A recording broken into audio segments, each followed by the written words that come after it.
Lesson 1, Dialogue of Shapes. So the question when you start out with a multi-shape composition where there's a lot of different items, where do you begin? It's easy for me to just kind of start massing in these complex objects and reducing them. This is something I've done 1,000 times over, but where did I begin? And it would be right here, reducing the entire world, everything that I look at, to its basic, most pure geometric essence. This is something I talk about on a regular basis, but it is the cornerstone of everything that we do in drawing and painting. Now, when I look at anything in nature, whether it's a tree in a field, whether it's a nautilus seashell, if it's a dog sleeping on the floor, I'm always reducing everything to its basic shape and then lighting it with a specific direction of light. And as I look at these shapes, I have the same pattern: background, external contour, halftone, the highlight, halftone beyond it, the deepest shade, reflected light, external contour, background, cast shadow. Now, if I can do that with a cylinder, and then I choose to see something as a cylinder and force it upon it, then I instantly know how to light it.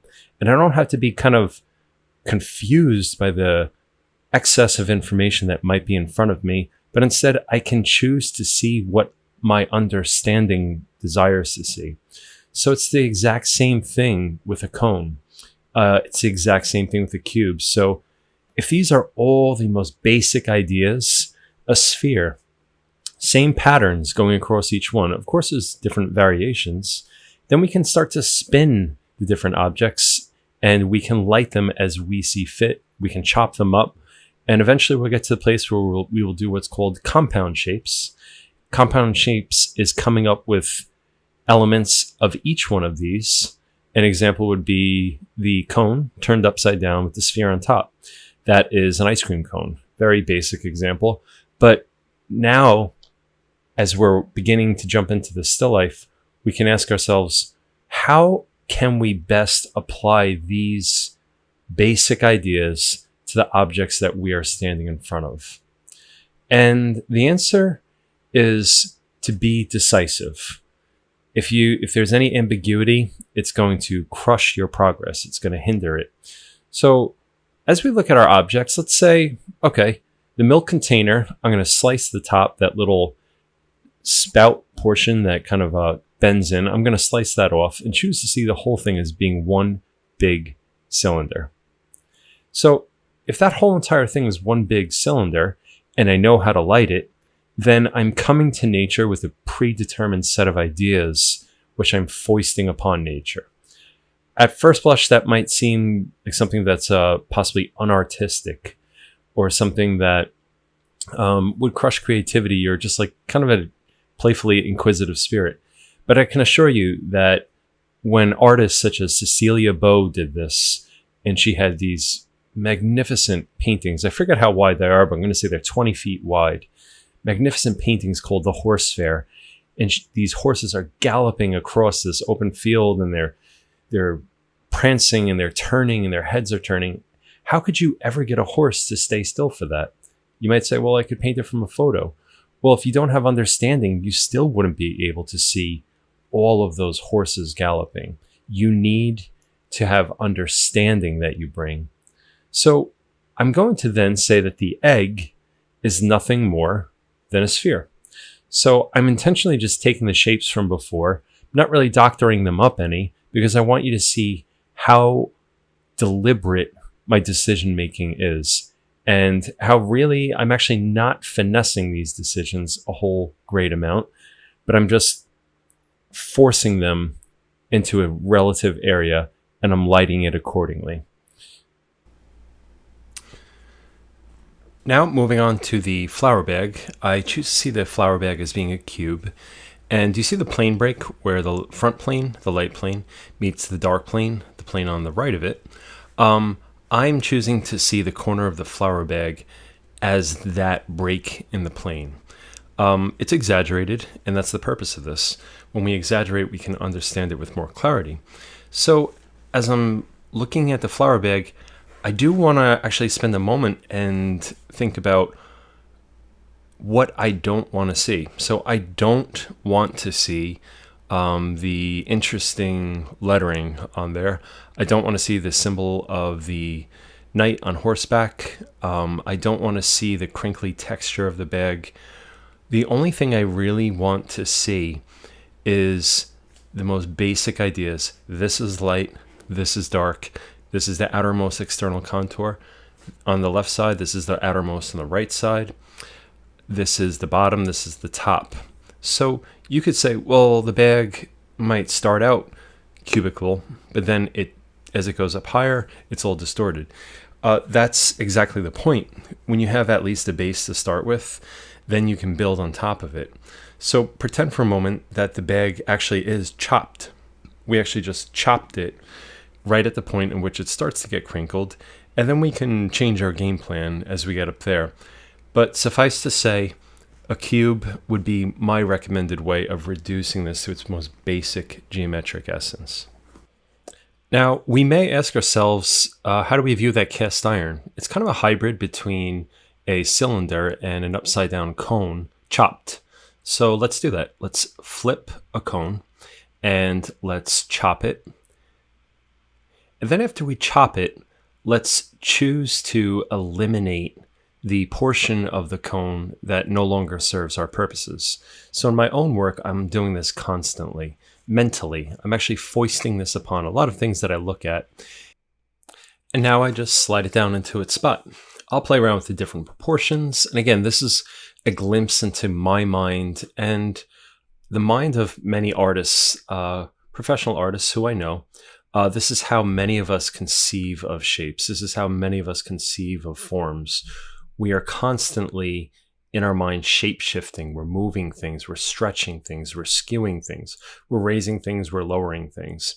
And it's without the ability to do that, I don't quite know that you can approach the phenomenon of the world around you. I actually think without the tools to stretch, skew, cut, crop, extend, make more squat, make taller, you get the point. Without that ability, I think walking out into a field is overwhelming. When you walk out into a field and you behold, let's say you're standing, I live on Long Island, and we have these beautiful soaring bluffs that get hit with this gold light on the north shore of Long Island. I live on the south shore, but on the north shore, these bluffs get hit right from the side, and they just turn this burning orange.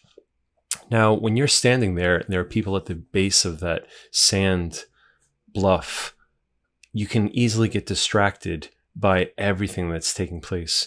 But if you look at that scene and you say, no, I'm choosing to see this as one massive cube. That whole bluff is a cube.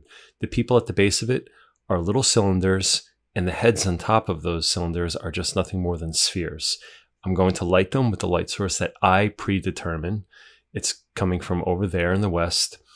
And then I'm going to make the figures a little bit smaller than they might actually be to make the cliffs seem even more grandiose. So that's just an example of how we as artists are forever shape-shifting, shape-distorting, and mentally conceiving of things as we see fit so that nature might abide by really our vision. So now let's take it back to the drawing board. Well, if it's the case that we're reducing everything to these shapes, how then do we determine the size of each shape? Well, again, try to think of the height relative to the width. Try to think of, okay, if here is the top of the milk jug, then the bottom of the milk jug, it looks like it's sitting slightly higher than the bottom of the cast iron. So one of my favorite passages from Robert Beverly Hale in his book, Drawing Lessons of the Great Masters, he says repeatedly that artists are to develop a hunter's crosshairs. So what is meant by a hunter's crosshairs? By that, we mean that we can drop a true vertical and a true horizontal on anything that we look at in nature. So as you could in essence say, well, you're drawing a grid over it with your eyes. Exactly. This doesn't come instantly, and it requires a lot of holding up, a little string so that we could measure the top of something, the bottom of something, how far left it goes, how far right it goes, by dropping a vertical line. These things come in time, and we can, on our own paper, we can run horizontals, we can run verticals. Sometimes I literally will get a T-square out and hold it up to the side of the paper, and I have my little artist T-square, and I'll just hold it out to the side so that I can see what truly is horizontal. I don't do that often. I trust my eye more than that. But sometimes in dire straits, I will resort to that type of thing. And having established the biggest, broadest external shapes, I then can start moving on to these details. Now, I approach the details of this composition with one thing of which I'm keenly aware of. I will be shifting shapes often. So I don't get married to these things so quickly. I'm just still courting them. And I don't get too precious in the sense of, oh no, I have to move the bottom of the cast iron. My drawing is over. I failed. No, it's not like that. Right now, I would encourage anybody who's starting out to view their drawing almost as being like wet clay. Wet clay, when it's first put down on a stand and we're trying to mass out the general idea of, let's say, a portrait head, we view that wet clay as being something malleable, and we're just going to keep on refining it as we go. But there's something about the finality of a stroke of graphite, a stroke of charcoal, a stroke of oil paint. There's something about the finality of that we get married to it, and we're like, oh, it's this line, and I really will do anything on earth to hold on to that line and not shift it around. But if I were asked to identify one major difference between a student and a highly seasoned professional painter, what I would say is that a student, and by professional, I don't mean this is what you do for a living. I mean that you've reached the level of craftsmanship where you're really a consummate craftsman and you're an artist. You're in command of what you do. What's the difference between a student and a professional artist? And I would say the ability to change a decision. Not recklessness. I had a friend once who was a bit reckless, and at the slightest little problem, he'd erase the whole entire thing. Not reckless, but not precious. And so I put down my marks, keenly aware that I could be erasing any of them, that I could be erasing all of them. I'm not going to charge straight in just because I've encountered one little obstacle and erase the whole thing. But I'm not going to hold on to one decision and kind of like caress it, erase it lightly, gently, try to move it like millimeter by millimeter. No, if it needs to move, I'm going to move it. If it needs to be raised up higher, I'm going to raise it higher. I'm choosing to see the handle as tilted up, even though it's not in the picture. I don't like how flat the drawing is without the handle raised up. And sometimes cast iron handles can be raised up, just like I'm doing right here. So again, this is an example of me seeing something. And as I'm seeing it in my mind's eye, I'm forcing it on my drawing.